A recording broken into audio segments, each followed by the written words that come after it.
For Lisa Sinners, it's time to rank all 5 Ryan Coogler films from my least favorite to my favorite.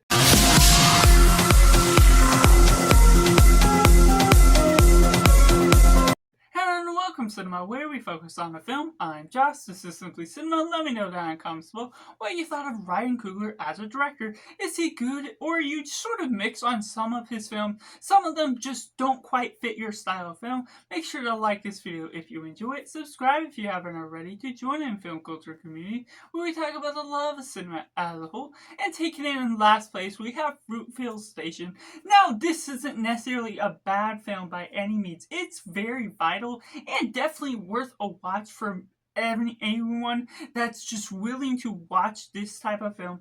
It's all about racism, cops, based on a true story. It's not one I want to put in last place because it's still strong, it's still powerful, but having not necessarily known the pacing to the film, it definitely takes it a step back from keeping me captivated, which is somewhat the point because it's just an ordinary day that this guy had to go through, and unfortunately he ended up in the wrong end of the gun. That really brings a sour note to what all is going on in this world today that still happens. Yes, it may have happened over 10 years ago, but it's still prevalent from time to time. It's unfortunate, and it still depicts something strong and powerful in the worst of ways. Michael B. Jordan is great for his performance. The community that they sort of build within the family that's going on with this, it's, like I said, not entirely out of my interest, keeping me engaged all the way through, but it still is that much more vital of a film to watch. So I highly respect and still have favor over Ryan Coogler for having made this film for whatever small budget he would have been able to make it for, and that's just showing what they can do out of this, that it's still a strong and powerful story, even if it isn't totally my cup of tea, but it's still one I definitely want to go back in to rewatch every once in a while from time to time.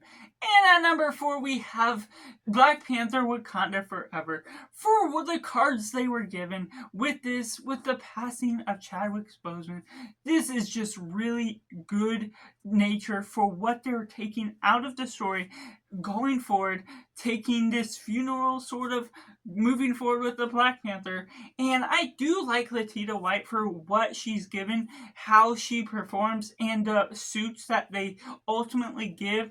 The questions of generational passing on, how we get certain things. The cameo of Michael B. Jordan in this is just great for the performance, what we get out of Killmonger's past prevalence within the original Black Panther, and just the iconic scenes, certain action is fantastic, the story is prevalent, the cultural divide, and what we get out of Namor as a villain, you love to see him, you see the view he has, the motivation he has to move forward to try and draw in the whole world, and just getting the cultural differences between the world in Wakanda versus the underwater world is just so cool to explore and visceral to watch in the nature of what you get, and the motivation that aggravates Namor and his soldiers even further once certain things are taken into hand, the battles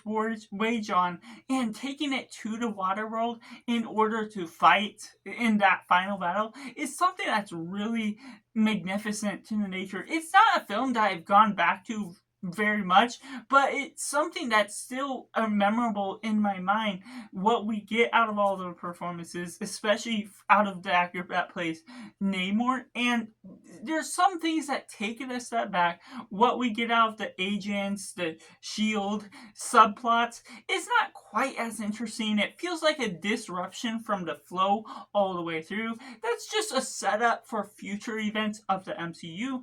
Unfortunately, that's just what can disrupt everything that's all going on with the story. It's still vital in one sense, but for this particular story, it just doesn't do it as much favor. But like I said, for the cards they were given, what we got with the passing of Chadwick Boseman, this is a story that I felt was handled quite well with all that considered. And at number 3, we have Sinners, a visceral vampire film that does have its slow marks at the beginning that I've heard for some people that have said the same.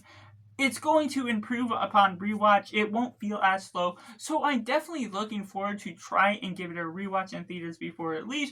But as it stands, it's so great for the nature of what you're taking out of these vampires, feeling like it's a different film, an old-timey film where you feel and set up the environment in all the right ways.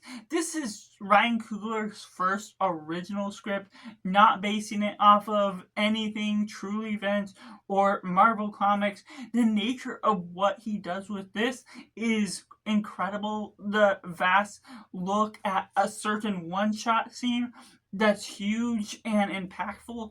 The look and use of the sound is really beautiful. The soundtrack is visceral and really builds upon the momentum of the story.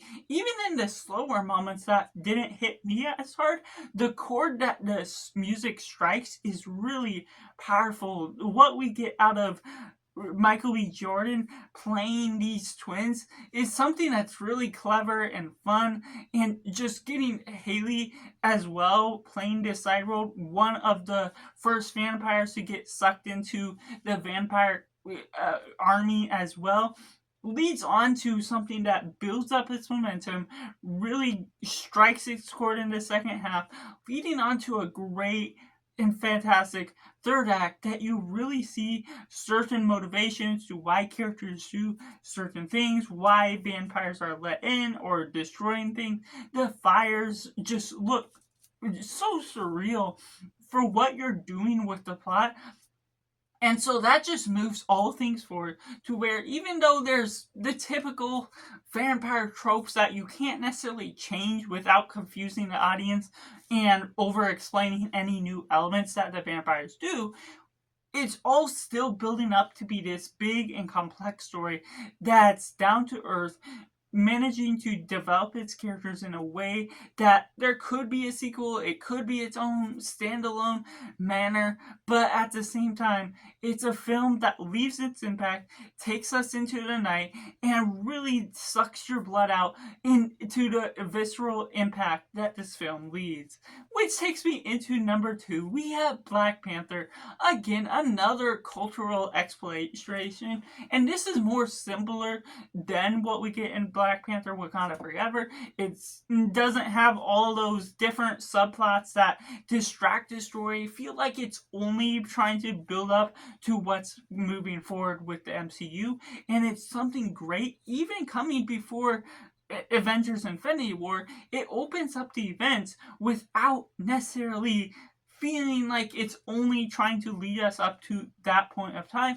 And what we're getting out of Chadwick Boseman's performance is fantastic. Like Lita White, even as the sister, is still good, compelling. The nature of how we're following along with these different characters, these different tribes, what we're exploring with Wakanda feels clever because you're able to follow it in a simple of terms, and its connection of Wakanda to Earth, the questions of should they be connecting themselves to other countries, should they not, should they keep themselves hidden, and the power hold of the Black Panther, how you explore that religious view of everything they believe in, their pastime, and what is all going in forward, the generational impact and the connections to those that have died in the past is something that's so compelling.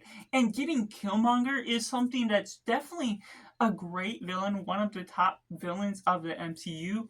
Just getting into the views that he has, being able to follow along with who he is, his rightness for who he was left off in, with the impact of everything that went on in the beginning, in the prologue, and that just goes about with some strong and surprising reveals, and something that was so strong in the battles, the challenges for Killmonger to become the King of Wakanda, just leads us into a great final battle that unfortunately can have some cheap CGI that doesn't look fully fleshed out once they get into the minds of all the vibranium and everything around that. But at the same time, it's a small sacrifice out of this grand movie that I already love. Which takes me into number one. We got Creed, a strong and new look into the Rocky franchise, going and taking Sylvester Stallone, training on a new companion that builds upon his legacy in the past, but does so much to the nature of where we're exploring the story moving forward. A great first entry to the franchise that does great with the fights, making it different in a sort of way that doesn't feel like a copy and paste. Yeah, it still is motivational, inspiring.